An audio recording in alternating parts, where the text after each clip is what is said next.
ሚስጥሩ የሚጀምረው ማሁል አስቸኳይ የስልክ ጥሪ በደረሰው በአንድ ጸጥተኛ ምሽት ላይ ነው። በስልኩ መስመር ማሪዮ ያለችው ሴት በድንጋጤ ውስጥ ሆና በባይፓስ መንገድ ላይ እንደተጣለች እየተናገረች ብዙ ጥሬ ገንዘብ፣ ጠቃሚ ሰነዶች እና የሞባይል ስልኳ ያለበት የእጅ ቦርሳ እንደተሰረቀ ለማሁል ትነግረዋለች። በጣም ስለፈራችና ብቻዋን ስለሆነች በፍጥነት እንዲመጣ ጠይቀዋለች። ይሁን እንጂ ማሁል ወደ ስፍራው ከመቸኮል ይልቅ ስልኩን ዘግቶ ወደ እንቅልፉ ተመለሰ። ይህ ድርጊት ግዴለሽነት ሊመስል ይችላል እና ለምንድን ነው እንዲህ ያደረገው? መገመት ትችላላችሁ። ነገር ግን ማሁል ሲያስብ በታሪኳ ውስጥ ትልቅ ስህተት አግኝቶ ነበር። ሴትዮዋ ሞባይል ስልኳ በተሰረቀው ቦርሳ ውስጥ እንዳለ እየተናገረች እና የሚረዳት ሰው በሌለበት ሁኔታ ያንን ስልክ ልትደውል የምችልበት ምንም አይነት መንገድ አልነበረም። ስለዚህ ጥሪው የውሸት ወይም ወጥመድ እንደሆነ ደመደመ። ከጥቂት ጊዜ በኋላ ሁኔታው ወደ አስከፊ መልክ ተቀየረ። ማሁል ሁለተኛ ጥሪ ደረሰው።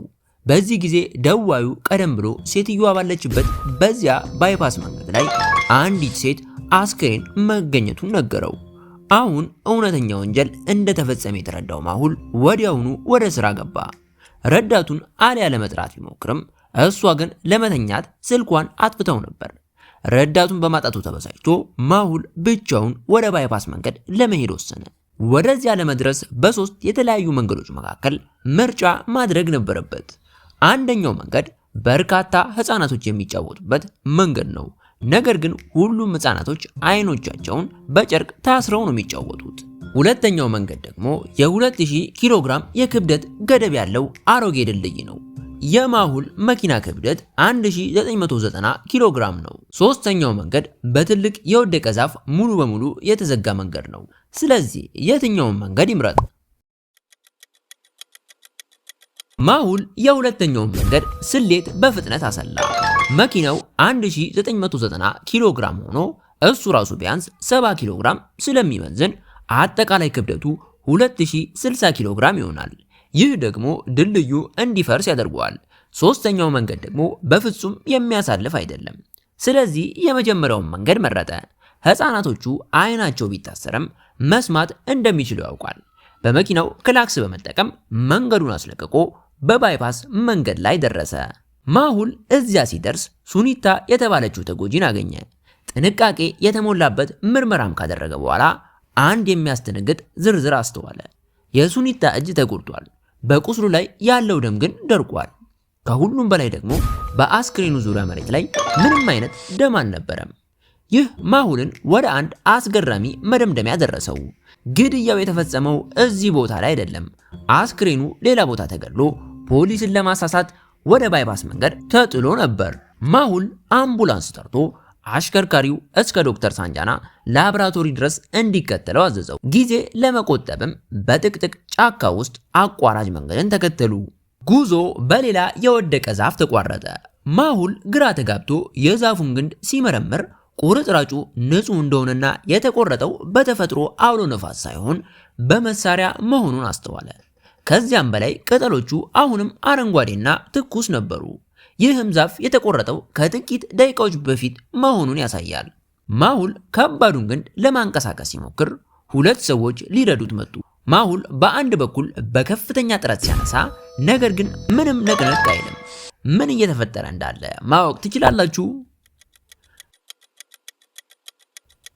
ሰዎቹ ሁለት ቢሆኑም በእነሱ በኩል ምንም እየተንቀሳቀሰ አልነበረም። ማሁል ለብቻው በሱ በኩል እያንቀሳቀሰው ሲሆን ሁለቱ ሰዎች ግን እየተታገሉ እንደሆነ ቢያስመስሉም ምንም አይነት ጥንካሬ እንደማይጠቀሙ ሲረዳ ጥርጣሬ አደረበት። እውነቱንም ሊነግራቸው ከመሞከሩ በፊት ሶስተኛ ተባባሪያቸው ከጀርባ በድብቅ መጥቶ በከባዱ ዱላ ማሁልን መጥቶት እራሱን አሳተው።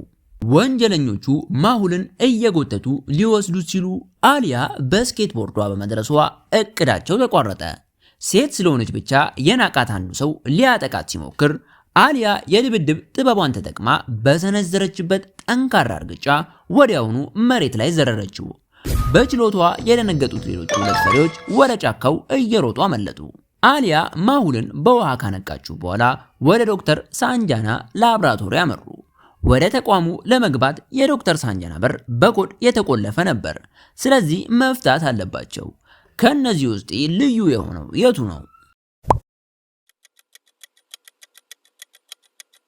አሊያ ሶስተኛው ቲሸርት ኮሌታ የሌለው ብቸኛው ምስል ስለሆነ የማይመሳሰለው እሱ መሆኑን በትክክል ለይታ ኮዱን ፈታችው። በላብራቶሪ ውስጥም ዶክተር ሳንጃና የማሁልን የራስ ቁስል ካከመች በኋላ የአስክሬን ምርመራ አደረገች። ቀደም ሲልም በነበረ የደም ልገሳ መዝገብ አማካኝነት ተጎጂዋ ሱኒታ መሆኗን አረጋገጠች። የሞቷ መንስኤም ታፍና መሆኑን ደረሰችበት። ዶክተር ሳንጃና የሱኒታን ቤት ስለምታውቀው ለአሊያ ነግራ ምርመራ እንድታደርግ ወደዛ ላከቻት። በውሾች የሚጠበቁ 3 መስኮቶችን አየች። ስለዚህ አሊያ ቤትኛው ትግባ?